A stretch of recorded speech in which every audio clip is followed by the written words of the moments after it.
Spring clean that podcast feed and skip the doom scroll. The Newsworthy gets you caught up on the day's news in less than 15 minutes and gives you some fun conversation starters along the way. It's quick, friendly, and informative. Search The Newsworthy wherever you're listening now and follow or subscribe to The Newsworthy today. I'm Whitney Baker, coach, facilitator, meditation teacher, and writer.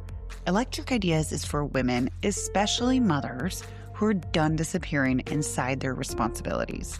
If you're holding everything together but running on empty or feeling disconnected from your needs and desires, this is a place to come back to yourself. If you're ready to feel alive again in the messy middle of real life, you're in the right place. Let's spark something. Welcome back to Electric Ideas. I'm your host, Whitney Baker. So there are a lot of references out there that I'm sure you all hear about mom brain or mommy brain, and these terms don't typically have a positive connotation.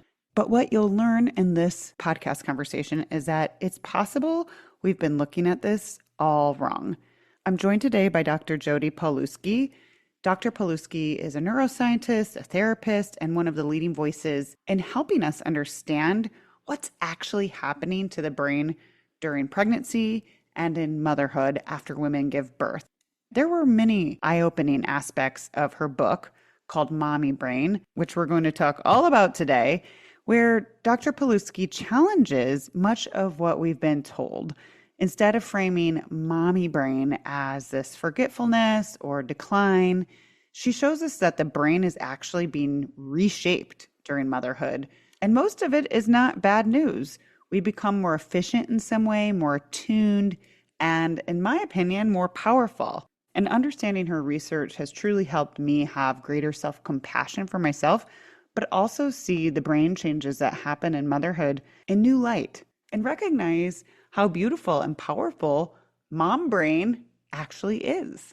Let's get into it to hear so much more. But really quickly before we begin, just a reminder that I have a handful of one-on-one coaching spots still available for moms who want to be present mothers, but also remember their own spark, to feel fueled and unstuck and remember themselves beyond the duties and responsibilities at home and work.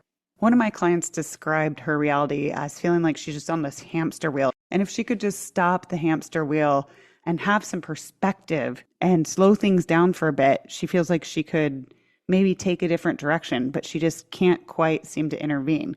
So clarity is the first piece. And then stepping into integrating this and taking action in small but meaningful ways that fit right into the messy middle of motherhood. If you're ready to listen to yourself more and stop kicking the can on your own joy and well-being in motherhood, because you know it's good not only for you, but for your family and for your ripple in the entire world, you can book a free 15-minute Spark call with me via the link in the show notes, and we'll simply chat. If it feels like I can be supportive and offer you tools and accountability that works, we'll take it from there. And if not, I've been at this for a long time, and I probably have a reference or a good place to point you in the right direction to the best of my ability. So snag your 15-minute Spark call while it's available and enjoy this super meaningful podcast conversation. Hi, Jodi. Welcome to the show. Thanks for having me. Hi, Whitney. I want to start by reading the Urban Dictionary definition of mommy brain that you captured in your book, because I think it really tells the story of common perceptions of the brains of mothers. So the Urban Dictionary definition of mommy brain is the phenomenon known to mothers where their brains become piles of goo after being around their children for too long. And most mothers will probably have a relatable chuckle to this, but your research begins to tell us a different story. Our brains don't go to mush. What does happen? Yeah. This is often the story we hear when we are thinking about motherhood and the brain, is that the brain just becomes dysfunctional, becomes mushy, becomes foggy. Things aren't as clear as they should be. And I think, yes, this is an experience that many mothers have, absolutely. but is not meant to be quite like this. I think there's a component there of mental load that plays into it, or the number of to-dos that often mothers have to do, especially in those early weeks and months, but can continue for years. But really, if we look at, what we know about how the brain is changing, I think it's really important to know the basics, right? So the brain, of course, across pregnancy and the postpartum period is changing significantly. It changes in structure, we know. We've known that the brain changes in mothers for over 50 years from research in animals. And it's only been probably the past decade or two where we've started to really delve into the understanding the human brain and how it changes across pregnancy and postpartum, in part due to techniques that have been developed, 30, 40 years ago, where we could actually image the brain. And so we know across pregnancy and the postpartum period, particularly from preconception to postpartum, the brain will change in structure as well as in function or activity. So I'm giving you these basics here, and then we can dive more into the mummy brain phenomenon. But I think it's really important because a lot of the articles that are coming out in the popular press now, and a lot of the research that's getting highlighted, often is talking about structure, but isn't talking so much about function or activity. And so I think I'm just going to give you a couple key points about what's happening that I think is important that we all know. So structurally, and this is volume or size of different areas of the brain, across pregnancy, there's a decrease in size. Overall, globally, the brain seems to decrease about 4% on average.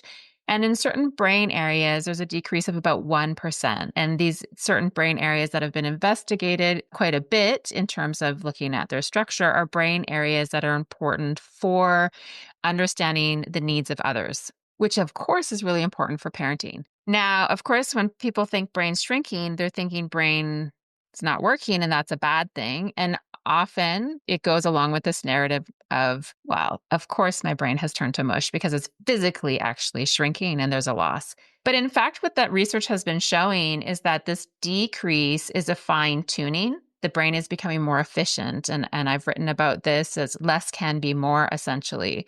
So there's this kind of fine tuning of these brain areas across pregnancy in terms of structure. And this is actually in line with an increase in sensitivity to the child in the postpartum period.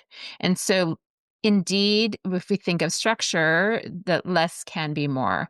And this research also hasn't seen a link between this shrinkage of the brain and memory deficits or any memory changes, just to clarify that point. Yeah. But often it seems to be something we want to talk about a lot and we think is happening. So it's maybe counterintuitive, but it's really like, I think of it as like the cell phone, a mobile phone, right? Mhm. We've gone from like these giant things that were, I don't know, when they first came out, maybe the 80s, right?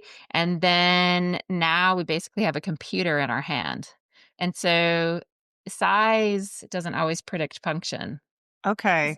Let me reflect this back to you real quick just to make Yeah. sure everyone is like up to speed. So you're kind of saying, because it is alarmist if you just read, and we live in this like total clickbait universe, unfortunately, right now. So I could see like mom's brain shrinking. Well, okay, if that was a headline, what I'm understanding from what you're explaining is that's not totally inaccurate, but it's not telling the right story. And that Yeah. the structure, yes, the volume is decreasing, but it's actually becoming smarter and more efficient in some ways. So that's why I really like your cell phone analogy.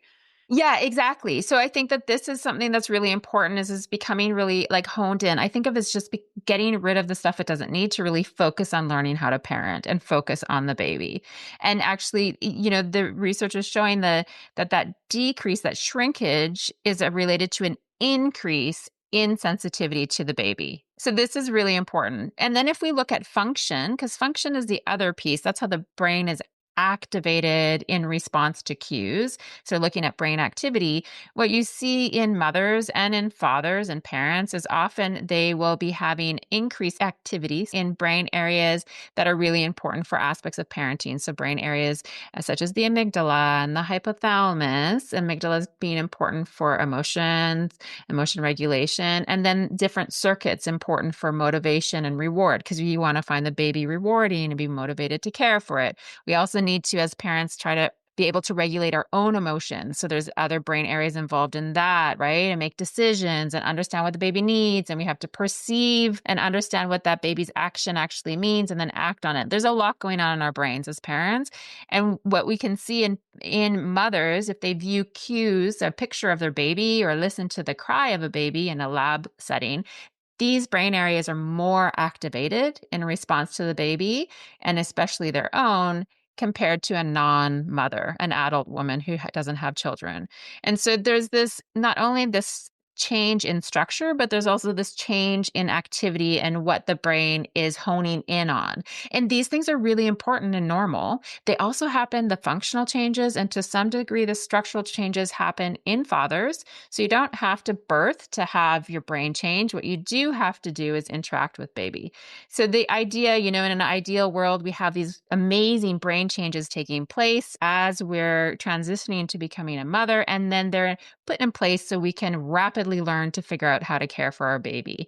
This is the idea, right? Biologically, if we're just going to talk about it like that. But of course, there's a lot of other things going on and a lot of other experiences. And so moms are just not going to be like, oh, my brain's so great and I feel wonderful, right? In this day and age, we're often are like, the brain's not really functioning like I thought it would.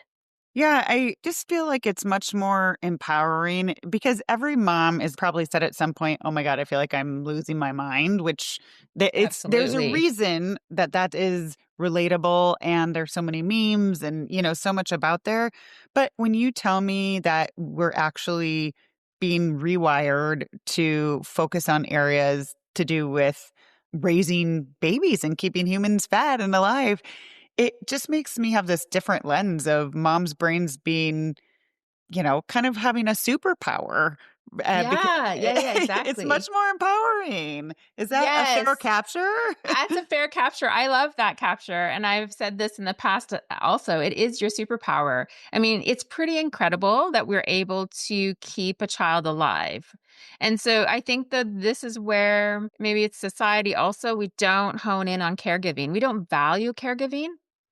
And so all those things that we're learning as parents that you have to rapidly figure out what the baby needs, what does that mean? I don't know. And then you have to adjust, okay, it wasn't that, it was this, and remember, like it's a ton that is going on in your brain with sleep deprivation, with figuring out feeding schedules, with figuring out all sorts of whatever the baby's doing and how to function. Because your brain is also the brain for the baby because they can't take care of themselves, right? And their brain is still developing and they don't really know what it means when their stomach hurts, what that is. And so you have to work together. And I mean, I'm not saying this is just also, it's not just a mom's role. You need to have other adults ideally involved, other parents, extended families, whoever is part of your village, right? I mean, raising a child takes more than one person. But that being said, I think we don't value caregiving. And so then when we don't value caregiving, all these things, these amazing million things we have to do every day to keep the baby alive and content, we're not valuing. And so what's really interesting, I'll tell you, this is one of my favorite studies just to tell you how much or show you how much the brain is actually learning in such a short period of time. There was a study done in 1992 where they took, moms gave birth, and then a few hours later, they gave them a choice between three infants' hands. One was their infant and then two other infants. And they just were only allowed to touch the back of the hand. And then they were asked to identify which was their child. And they could do it within 2 hours of giving birth just by the touch. And dads could do it a few hours later. They tested dads. But that's your brain. And there's other research showing you can recognize your baby by smell. And so there's these components that we just don't hone in on and that we don't recognize are happening. And so your brain is also focused on, it should be focused on baby, like functioning and baby functioning. So that often it can't do everything else because there's going to be a bit of a trade-off. And this is how I like to think, at least in some way, about those kind of mushy feelings in the brain. If it's not working, it's like, well, your brain's probably picking and choosing what it's going to focus on at that moment. And so for those things that perhaps aren't priorities, your brain's not going to be able to function as well. I feel like something that stuck with me from your book was just like mothers understanding that this is how we're biologically wired for most women. And it seemed to give them a certain comfort knowing just that your brain did change. Like it just, Yeah. and I know a lot of this was new to me information. Can you speak into your experience of that with the women that you've interviewed and your research? Yeah, yeah. So this was something I also didn't realize was so important. I mean, I was in the research area and doing research on this. I didn't have kids at the time, but I also knew that people would discuss about memory loss during this time, and that's really where my thesis work was. But as I continued research in this area, and as what we mentioned beforehand, I've also been really interested in the neurobiology of mental illness. And for me, there's something about feeling your brain isn't working well that it resonates throughout this, of course, right? So for some, it might be memory issues. For others, it can be more severe and persistent anxiety and depression. So in 2017, we wrote a review article in a scientific journal that was looking at the neurobiological changes that are associated with postpartum depression and anxiety in women. And this was for a scientific journal, but it had a press release. And then from that press release, and this doesn't happen all the time for our research articles, there was a lot of interest around the globe. And in talking to the journalists and then the authors who are writing about maternal mental health, and most of them were moms, I was so surprised how much this information really resonated with them, how much just knowing that the brain changes was a game changer, was impactful, allowed them to kind of have a sigh of relief when they felt like their brain was a bit more heightened and aware, or a bit more mushy, or a bit more emotional. And so I think that just this knowing is really, really important. It changes. However, that being said, it shouldn't change so that you feel you can't function and you're feeling really unlike yourself. So I would say the changes maybe are associated with the transition, that they're healthy and normal range of changes. But if it's persistent, these changes, and they're interfering with your ability to function, then that's a different level. And that's not what's supposed to happen. Yeah, I appreciate you distinguishing that. I know that something else that almost has given me peace that I've learned more about is, and you write about this in book, is seeing that early motherhood phase as a major developmental transition, which a lot of researchers compare to even adolescence versus just a lifestyle change. I feel like even seeing the word matrescence pop up more has been encouraging for me. Can you tell us about that? Absolutely. Yeah, absolutely. I think this is really, really important to recognize that one, if we're talking about the brain in adulthood, this is the time in life when the brain is its most plastic, it's most changeable in adult life. It's incredible how much it changes in a short period of time. That being said, I think it's great that we're talking about matrescence and this transition to motherhood as a time of development, because what you do see, like you see with adolescence, is you're seeing biological changes, neurobiological changes, there's hormone changes, but there's also changes in your social life. There's changes in your psychology, what you understand of yourself. And we also know, I mean, and maybe you do or don't, but women are also very much politically, our bodies are very political. And becoming a mom, there's also those factors playing a role. And so you have this kind of biopsychosocial shift with, of course, all sorts of historical and present day perspectives and ideas and policies that may or may not be supportive. And so it is this change. It's a massive change in a woman's life. It's incredible. I mean, just the fact that our bodies can produce a human being is pretty phenomenal. And that's one of the reasons why I love the research in this area, because what female bodies do is unimaginable. I think it's just wild. Absolutely. Yeah, I also feel like one of the pieces that came up in your book that I want to on is, and tying back to you said that, obviously there's so many biological changes that happen when we become mothers, but you wrote about how birth doesn't make a mother, but caregiving is what Mhm. does. I think that modern moms have so much access to information now that they almost feel like the bliss of motherhood is what it should look like. And if it doesn't feel like that for them, Oh, something is almost wrong with them. And you talk a little bit about how sometimes ambivalence is just a healthy, normal part of matrescence. Can you speak yeah. into that a little bit? Yeah, I think this ties in with this misperception that you should be happy all the time when you're pregnant and postpartum. Like we have this idea, oh, but the baby's fine, you should be happy, or this is so amazing. And from a biological standpoint, I think it is incredible what happens. But in reality, you're not supposed to be able to love what you're doing 24/7. I mean, is there anybody you want to be with 24/7 every day for weeks on end?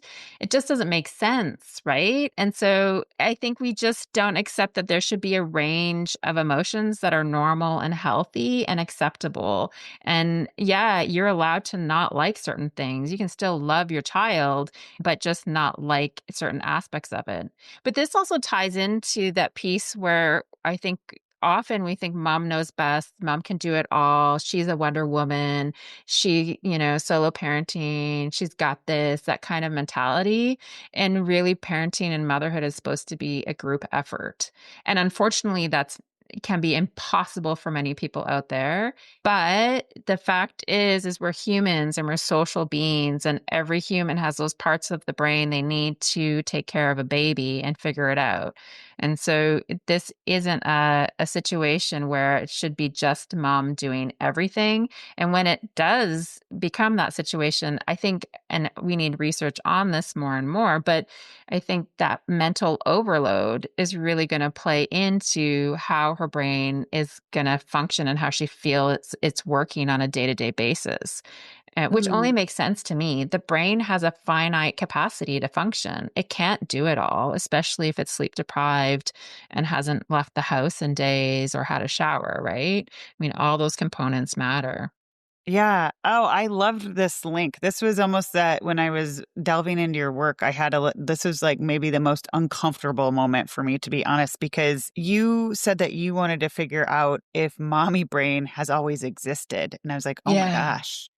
And what you're saying, I know it's a confluence of factors, but I believe that research shows that we are increasingly losing our village. As women have babies later, Yeah. we're living in cities, sometimes are moving for jobs, and we just don't have that built in support always. And then I know we're in this kind of fast paced on-demand world. And so I'm curious what your perspective is on whether kind of the momnesia that's happening is more a function of natural biology of becoming a mother or just the cognitive overload or both. Yeah, and this is the question, right? And this is why Yeah. in my book I pulled my family members on Facebook, and and I had the 80-year-old saying, "No, that never happened to me." But then I thought, "Well, do you really remember what happened 60 years Yeah. ago? Like, why am I even doing this? Not correct." But I think there's a component here. Like, talk about the research findings on memory and motherhood for a second. Here, I'll Okay. summarize those, and so we can get a perspective around this. And so, what the research seems to be showing, if we're looking for a memory dysfunction, because that's often what people have been looking at for, is that there seems to be, on average, when you look at a number of different studies, that across pregnancy and the early postpartum, women or mothers will have a slight deficit compared to non mothers in verbal memory, so finding the words for things, and in a short-term memory, like where you parked your car. Okay, so that seems to be something kind of consistent where it's not as good as non-adults, non-mothers. And so, okay, and these are memory tests. So they're not just saying, how do you feel? It's actually giving them, kind of a paper and pencil test. So there's a slight deficit, but this shouldn't play into your capacity to hold down a job or do anything. But there is something about losing your words, not sure why, and something about working memory or these short term memory deficits, which might make sense because if you're really, really pregnant, you're not going to be leaving the house as much, at least back in the day. But now we have cars, of course. So that's a bit different, right? So that's one story the research is showing. But if you ask a mom, a pregnant woman, or a postpartum woman how they feel their memory is, they'll say it's bad. Like their memory is worse than before. And so if you compare the two, you're thinking, okay, well, that's weird because she's doing pretty well on all the tests, except for maybe a little bit different on verbal memory and the short-term memory. But then she thinks it's pretty bad. And so then there hasn't really been any studies except for one that I was part of that I co-authored, delving into kind of the link between the two. And so the one I co-authored, we also had pregnant women from home and non-pregnant women, non-mothers from home. They had to do a task. So they did a test in the lab. Everybody did the same on the memory test, but from home, the pregnant women did worse. They were less likely to remember to phone the lab to confirm the appointment, or less likely than non-mothers they had to mail something in afterwards, right? And so I thought, oh, that's interesting. So then to me, when I think about this data, I think there's something then about the mental load potentially. And so the thing is about this, it shows that the memory changes, like what a mom's feeling, how she feels about her memory. It's not definite or consistent, but she's noticing it, partly also because perhaps of the narrative and we're told to look for it. But she is what she's feeling. There's a truth to it because it's happening in certain circumstances when she has too much going on. And so this is now something I'm working on research-wise to see the link between mental load, memory, and mental health struggles. Because I think there's some pieces there that we're just not capturing in our research yet. Yeah, I think you're on to something, and I can't wait to have you back to chat about that research because the intersection fascinates me. And just the connection you're making between, again, not being able to offload some of that cognitive and emotional labor because we don't have a community. Yeah. Just seems like brain changes were always happening, but some of the things that we struggled with historically maybe are exacerbated by modern times. Is that fair? That's kind of what I took Yeah. away. Yes. I would say definitely. I think that, in more traditional societies, I know I've talked to someone who's an anthropologist, and he said that there would be 9 adults that could take care of a child. Like a parent could name 9 people that could be there, right? And we don't typically have that. And so I think this component, plus the list of to-dos, the isolation, and then modern motherhood, which is full of all sorts of things that must be done. And I say this like sarcastically, right? We push it because we also want our child to develop optimally. And then there's all these factors. This just causes a mental overload. And then the brain says, okay, I can't remember it all. I can't do it all. Right. You're a mother. I'm wondering what's something that you've stopped doing because you are so close to the research on the brain and motherhood. Yeah, that's a good question. You know, I came into this with a background in already doing this research. And so it's perhaps not something I stopped doing, it's something that I never did. And so I, from the beginning, made sure I had my healthcare providers that I liked and made sure I knew that if something went wrong mentally, I knew where to turn. So that was number one. Number two was I left my husband with my child. I made sure I knew he wanted to be with, and I said my child. You just heard that, right? Because she came out and she was mine, not ours. But I very much knew he wanted to be involved, and I very much wanted to have a partnership in our parenting relationship. And so I made an effort from the beginning to engage him and let him develop his relationship with her.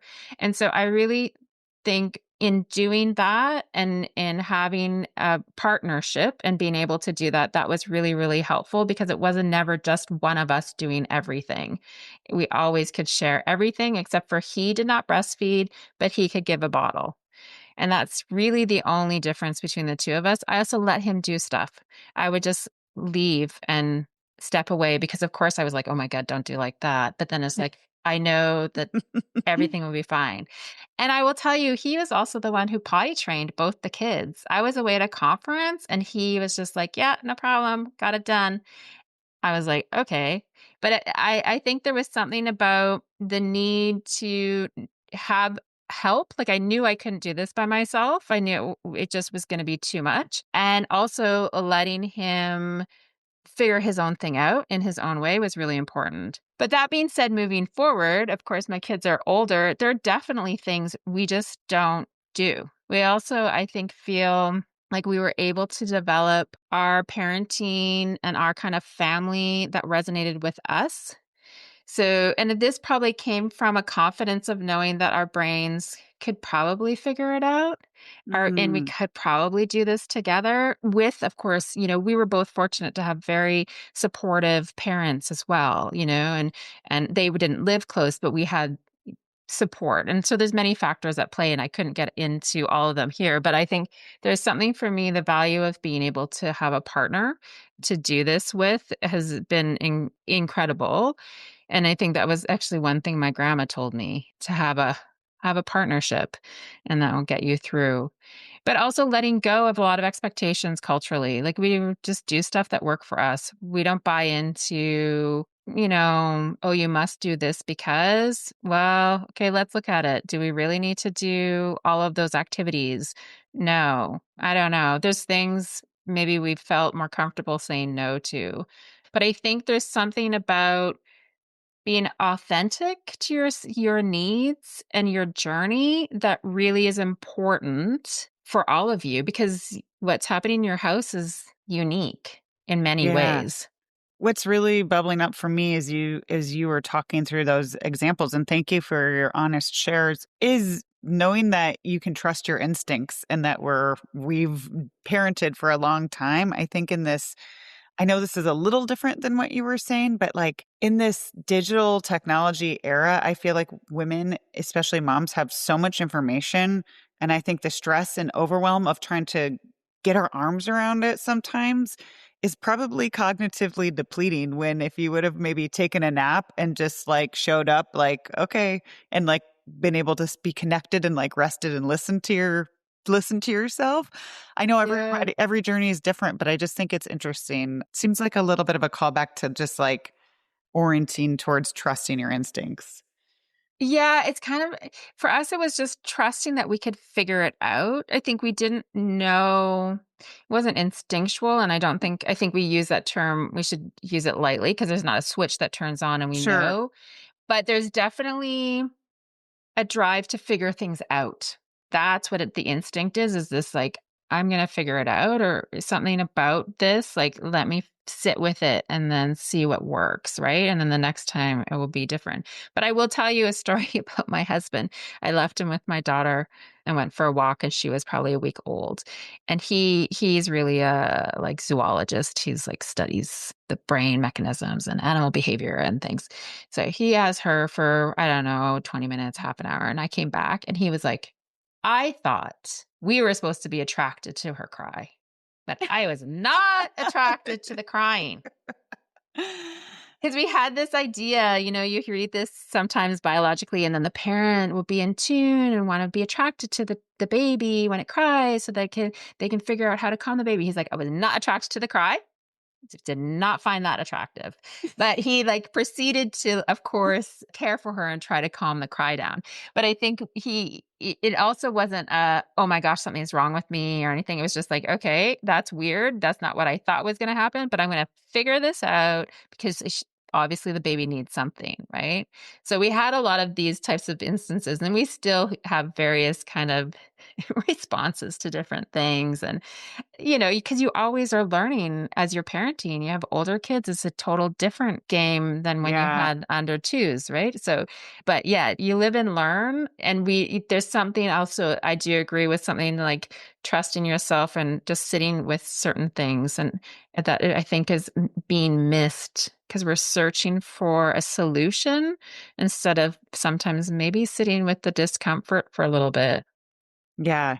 I know we're coming up on time and you've shared some of this with your own experience, but are there any other best choices we can make in day to day life to actively, nourish and protect our mom brains? Yeah, this is something I think about a lot because, when you feel your brain's mushy, when you feel you're just dysregulated emotionally, anxiety's upticked, and this is, we all go through these different stages in our journeys. The way I look at it now is I think the brain needs something. Your mom brain needs something. It's saying, whoa, I'm not working. I need some attention.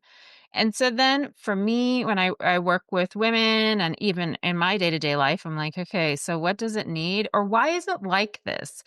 And so usually it will be things like sleep deprivation. I go quickly to the basics: sleep, food, movement or getting outside, and then, enjoyment. And there's a great acronym for this. It's self. So it's sleep, Okay. exercise, leisure or laughter, and then food. I don't really Okay. like the exercise so much because I think it's more like movement Movement. than, Yeah, yeah. I get it. But I go first to those basics and then I think, okay, yeah, it makes sense that I'm feeling a little bit more anxious right now because I've had a few nights of not sleeping really well and I have a lot of work that I'm doing. Okay, that's good to know. I don't know if I'll be able to catch up on my sleep, but at least now I know there's probably components I can work towards changing so my brain can get what it needs. So I kind of think of it, these signals of like these memory changes or those emotional up and downs, these feelings that your brain is shifting a lot as your brain is saying, hey, I need something.